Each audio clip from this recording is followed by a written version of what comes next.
দেখেন আজকে এমন একটা পরিস্থিতি হয়েছে বাংলাদেশের। জননেত্রী শেখ হাসিনা নেতৃত্বকালে 17 বছর নেতৃত্ব দিয়েছিলেন। নেতৃত্ব দেওয়ার সময় বাংলাদেশে 2000 কোটি টাকা ঋণ করে দিয়েছিলেন। ডক্টর ইউনূস বলেছিলেন আমরা হাজার হাজার কোটি টাকা ঋণ।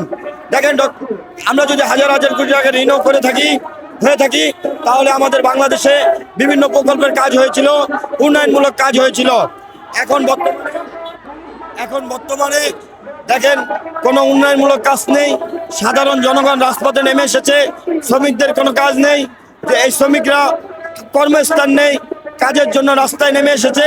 আমি বলতে চাই তারেক রহমান সাহেব, শেখ হাসিনা তো 2000 কোটি টাকা ঋণ করে উন্নয়নমূলক কাজ করেছে। ডক্টর ইউনূস 26,000 কোটি টাকা ঋণ করেছে। উনি কি উন্নয়নমূলক কাজ করেছে? উনি উন্নয়নমূলক কাজ করেছে এটাই যে ছাত্র জনতাকে নতুন করে এনসিপি দল গঠন করার যে টাকাটা, এই আমাদের বাংলাদেশের ঋণের টাকাটা দিয়েছিল।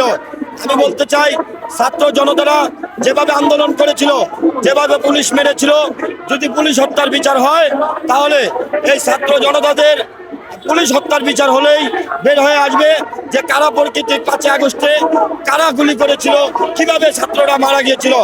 আন্তর্জাতিক ট্রাইব্যুনাল জননেত্রী শেখ হাসিনাকে যে ফাঁসির রায় দিয়েছিল, আমি বলতে চাই আন্তর্জাতিক ট্রাইব্যুনালে